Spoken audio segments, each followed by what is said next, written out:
Un entrepôt militaire ultra sécurisé, quelque part dans le New Jersey.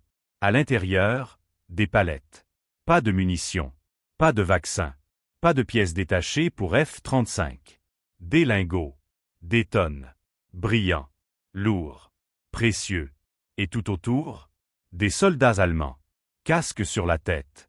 Procédure millimétrée. Objectif, exfiltrer l'or de l'Amérique, sans faire trop de bruit. Ce n'est pas un film. C'est un mardi matin, à l'heure où vous rangez vos factures. Oui, en 2025, pendant que la Maison-Blanche brandit fièrement ses plans de relance et ses budgets XXL, les alliés historiques de l'Amérique viennent récupérer leur or, en mode extraction d'otages. Pourquoi? Parce que le coffre-fort mondial sent la poussière. Et que même les fidèles n'ont plus envie d'y stocker leurs économies. Alors, qui croire? Les discours rassurants de la Fed, ou les C-130 Hercule remplis de métal jaune qui décollent à l'aube? Bienvenue dans un monde où la devise la plus puissante de l'histoire pourrait perdre sa couronne. À cause de palettes. Restez bien jusqu'à la fin. Vous allez comprendre pourquoi l'or bouge, et pourquoi ça fait trembler le dollar. Et si vous êtes déjà en train de googler comment acheter un coffre ignifuge, pas de panique, vous êtes au bon endroit. Il y a des phrases qui font trembler les marchés. Celle-ci, par exemple, si le rendement monte de 25 points de base, ça coûte 85 milliards de dollars au Trésor américain. Par an. Voilà. Pas besoin d'images de guerre, de bâtiments en feu ou d'émeutes dans les rues. Juste une ligne sur une feuille Excel. Et derrière, un gouffre. Car ce chiffre, il a beau ressembler à une mise à jour technique d'un analyste de Morgan Stanley sous l'Exomil. Il cache en fait un cauchemar budgétaire digne d'un film de Christopher Nolan. 85 milliards, c'est plus que le budget annuel du département de l'éducation. C'est ce que les États-Unis perdent chaque année, juste parce que les taux montent. Et les taux montent, parce que, eh bien, personne n'a vraiment confiance que les États-Unis pourront rembourser proprement leurs dettes. Alors certains vous diront, oui, mais l'Amérique a toujours eu de la dette. C'est pas nouveau. C'est vrai. Ce qui est nouveau, c'est qu'au lieu de la financer avec enthousiasme, les alliés historiques préfèrent aujourd'hui rapatrier leur or, comme on rapatrie un ami bourré avant qu'il ne vide votre frigo. Et c'est là que le château de cartes tremble. Parce qu'à partir du moment où les acheteurs de bons du Trésor, ces banques centrales qui, depuis des décennies, recyclent leurs excédents commerciaux en dollars, commencent à dire « on va prendre du physique, merci, c'est plus une anecdote. » C'est un vote. Un vote contre la dette américaine. Et c'est ça, le point de bascule. Pas un effondrement brutal, pas une apocalypse hollywoodienne avec feu d'artifice. Non. Juste un glissement subtil. Millimètre par millimètre, comme un continent qui se déplace sous les pieds d'un géant qui dort. Et pendant ce temps, à Washington, on s'inquiète. Mollement. On assure que tout est sous contrôle, que le dollar reste la monnaie de réserve mondiale, que l'économie est forte. Mais dans les bureaux vitrés de la Réserve fédérale, on commence à sortir les calculatrices TI 84. Car si le taux neutre, celui autour duquel l'économie ne surchauffe pas et ne ralentit pas, s'installe à 3,5% d'ici la fin de la décennie, alors l'ardoise s'allonge. Très vite. Et très fort. Et cette ardoise, ce ne sont pas les banques qui vont la payer. Ce ne sont pas les lobbyistes. Ce ne sont pas non plus les compagnies qui fabriquent des missiles à 6 chiffres pièces. Non. Ce sont les familles américaines. Celles qui vont emprunter à 7% sur 30 ans pour une maison en banlieue de Dallas. Celles qui vont voir leur prêt auto se transformer en crédit revolving. Celles pour qui construire une route, un lycée ou un hôpital local deviendra un exploit bureaucratique, car les obligations municipales devront offrir des taux d'intérêt réservés jusqu'ici à des pays politiquement instables. Et tout ça, sans aucune déclaration de guerre. Sans bombe. Sans sanctions. Juste une décision. Celle de la Banque centrale d'Italie, celle de la Bundesbank. Un simple « non merci », glissé en silence au fond d'une cale d'avion pleine de lingots. Et c'est là que le paradoxe devient vertigineux. Car tout cela ne dépend plus de la Maison-Blanche. Ni même de la Fed. Ça dépend de la confiance. Et la confiance, c'est comme une relation amoureuse. Ça prend des années à construire, et quelques textos mal envoyés pour la ruiner. En ce moment, Washington multiplie les textos en majuscules. Des droits de douane par-ci, des provocations commerciales par-là, des budgets militaires stratosphériques sur fond de déficit abyssal. Et pendant ce temps, le monde regarde, et prépare les valises. Alors, quand on vous dit que le dollar ne s'effondrera pas du jour au lendemain, c'est vrai. Mais ce n'est pas une raison pour dormir tranquille. Parce que dans ce système, chaque gramme d'or rapatrié, chaque bon du trésor non renouvelé, grignote un peu plus la fondation de la pyramide. Le château ne brûle pas. Il pourrit de l'intérieur. Et ceux qui entendent craquer les poutres ont déjà réservé leur billet retour. La dette américaine, c'est un peu comme ce cousin qui a toujours l'air d'aller bien. Jusqu'à ce que vous découvriez qu'il vit à crédit, mange des nouilles instantanées et dort sur un matelas financé en 4 versements sans intérêt. Officiellement, tout va bien. Le dollar est fort.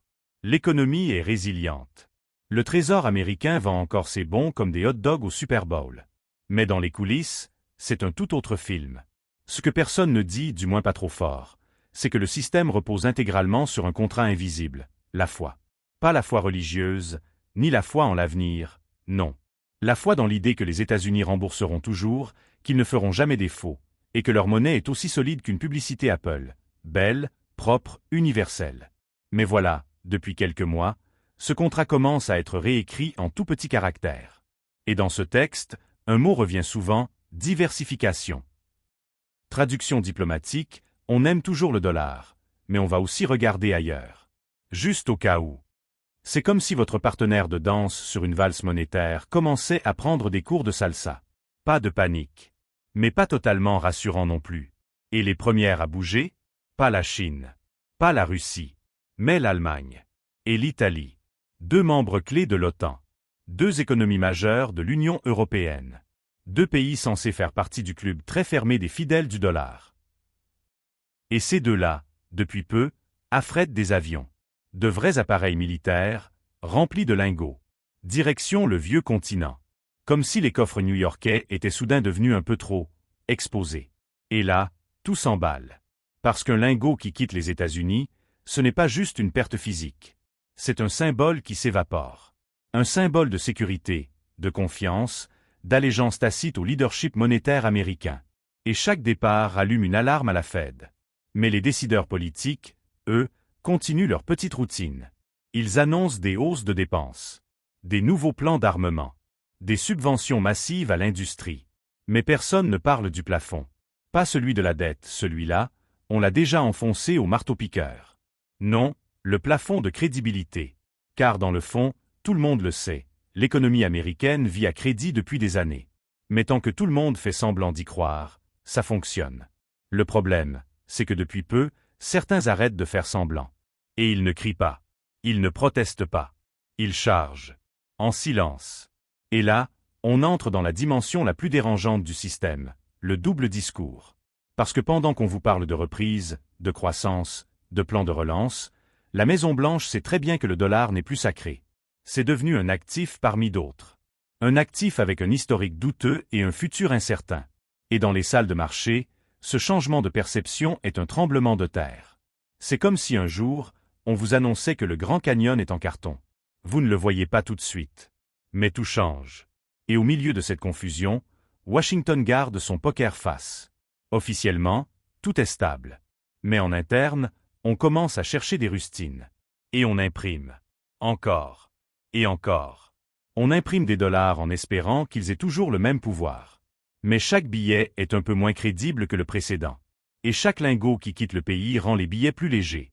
Alors oui, l'or, c'est ringard. C'est poussiéreux. Ça ne rapporte pas d'intérêt. Mais ça ne ment pas.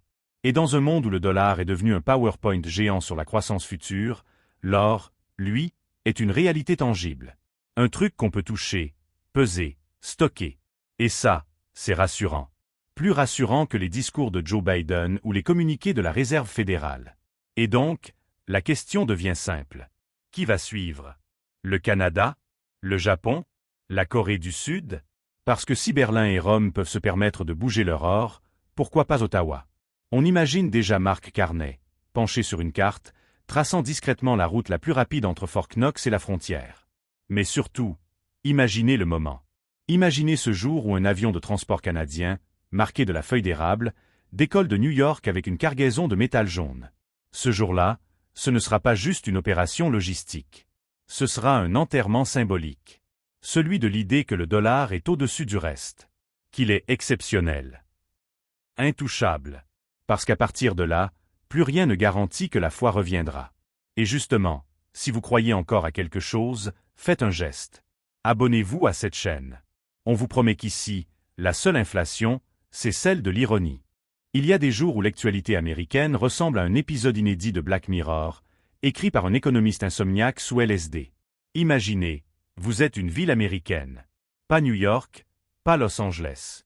Une ville moyenne, honnête, avec des routes trouées, un lycée public qui manque de chauffage, et un projet de nouvelle bibliothèque coincé entre deux réunions budgétaires. Pour financer tout ça, vous allez sur le marché. Vous émettez des obligations municipales. Jusque-là, routine. Sauf que cette année, pour attirer les investisseurs, vous devez offrir des taux d'intérêt réservés jusqu'ici au Mozambique ou à l'Argentine. Voilà. Bienvenue dans l'Amérique de 2025, où même les bibliothèques doivent se comporter comme des pays émergents. Et pourquoi? Parce que le dollar, roi des devises depuis la Seconde Guerre mondiale, commence à perdre son trône. Pas à cause d'un coup d'État. Pas à cause d'une guerre. Non. À cause de l'or. Ce bon vieil or, que les économistes de Harvard ont passé 40 ans à ridiculiser comme un relique barbare. Sauf que les banques centrales, elles, ne lisent pas les thèses de Harvard. Elles lisent les bilans. Et dans les bilans, le dollar commence à ressembler à une promesse de remboursement griffonnée sur un post-it humide. Et pendant que l'Amérique se bat avec ses déficits, ses guerres commerciales et son plafond de la dette qui monte plus vite que le prix du cheddar, l'Europe range ses pions. Berlin prend son or. Rome prend son or. Et dans les couloirs feutrés des banques centrales, on entend une phrase qui donne des sueurs froides à la Maison-Blanche. Peut-être qu'on devrait faire pareil. C'est ça, l'ironie parfaite. Le pays qui a inventé le dollar comme arme géopolitique, sanctions, embargo, pression financière se retrouve aujourd'hui victime de sa propre arme. Car le monde n'a pas besoin de tirer pour désarmer l'Amérique. Il suffit de ne plus acheter. Et attention, ce n'est pas juste une affaire de taux. C'est une affaire d'ego. Parce que le dollar, ce n'est pas qu'une monnaie. C'est une image de marque. Un logo. Le just do it de la finance mondiale. Mais quand les alliés de l'Amérique commencent à lui préférer une vieille brique jaune de métal, c'est comme si la moitié du monde disait « Tu sais quoi? On va revenir aux bottes en cuir et aux cartes papier. Parce que ton GPS est en train de bugger. » Et dans cette pièce de théâtre tragico-comique, la Fed joue le rôle du prestidigitateur fatigué. Elle imprime. Elle rassure. Elle module les taux. Mais derrière elle, les spectateurs s'en vont un par un, en silence. Ils ne jettent pas de tomates. Ils ne croient plus au tour de magie.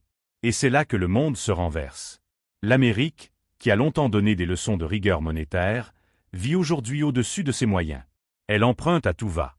Elle finance des guerres qu'elle n'arrive pas à finir. Et elle compte sur des alliés fatigués pour racheter sa dette. Pendant ce temps, des pays qu'on appelait autrefois fragiles, la Pologne, la Turquie, la Malaisie diversifient leurs réserves. Ils ne veulent plus tout miser sur le dollar. Ils veulent du tangible, du réel, de l'or. Et là, l'Amérique se retrouve dans une position étrange. Pour continuer à vivre comme une superpuissance, elle doit convaincre le reste du monde de faire semblant d'y croire. Un peu comme si Superman se réveillait un matin sans ses pouvoirs, mais que tout le monde devait continuer à l'appeler Superman pour éviter une panique générale. Et devinez quoi? La panique approche. Parce qu'un jour, quelqu'un, peut-être le Canada, peut-être un pays du Golfe, peut-être même un État américain, va dire tout haut ce que tout le monde pense tout bas. Ce système ne tient que par la foi. Et la foi, on en a plus. Et ce jour-là, tout change. Pas dans le sang, pas dans les cris, mais dans le regard. Ce jour-là, le dollar ne sera plus un dieu. Ce sera juste une vieille affiche qui s'efface sous la pluie. Et pendant que l'or brille sous les néons des hangars militaires européens, les États-Unis découvriront une vérité toute simple. On ne gouverne pas le monde avec des PowerPoint. On le gouverne avec ce que les autres acceptent de croire. Et pour l'instant, ils commencent à croire que l'or vaut mieux qu'un dollar. Alors, petite question pour vous qui regardez. Si vous étiez une banque centrale, vous miseriez encore sur Washington, ou vous investiriez dans une bonne vieille pelle pour creuser un coffre-fort au sous-sol? Dites-le nous en commentaire. Et abonnez-vous, tant que l'abonnement ne coûte pas un bar-oblique 30 onces d'or. Alors voilà. On y est. Un été caniculaire, une dette colossale, et des alliés qui partent avec les lingots comme on fut une soirée qui tourne au vinaigre. Washington continue de fanfaronner, mais les avions cargo parlent une autre langue. Celle du doute. Et dans ce grand théâtre monétaire, la réplique la plus inquiétante n'est pas celle des ennemis. C'est celle des amis qui se taisent et partent. Parce qu'à la fin, ce n'est pas la Chine qui affaiblit le dollar. Ce n'est pas Poutine. Ce n'est même pas Elon Musk. Ce sont nos propres alliés, ceux qui commencent à penser que l'or, ce n'est peut-être pas juste pour les survivalistes et les bijouteries de centre commercial. Le dollar ne s'effondre pas. Il se délite. Il s'efface, comme une star vieillissante qui continue de sourire pendant que la salle se vide. Alors que va-t-il se passer? Les États-Unis vont-ils changer de partition? Réduire la voilure, reconstruire la confiance, ou au contraire jouer plus fort, comme un orchestre qui couvre le bruit du naufrage en augmentant le volume? Et surtout, est-ce que le monde a vraiment besoin d'un dollar fort pour fonctionner? Ou est-ce que c'est le dollar qui a besoin d'un monde qui fait semblant d'y croire? Vous avez 34 000 milliards de raisons d'y réfléchir. Dites-nous ce que vous en pensez en commentaire. Et abonnez-vous, avant que ce simple clic ne soit taxé par la Fed pour usage abusif de bon sens. Rendez-vous dans la prochaine vidéo. D'ici là, surveillez les vols transatlantiques. C'est peut-être là que s'écrivent les nouvelles règles du jeu.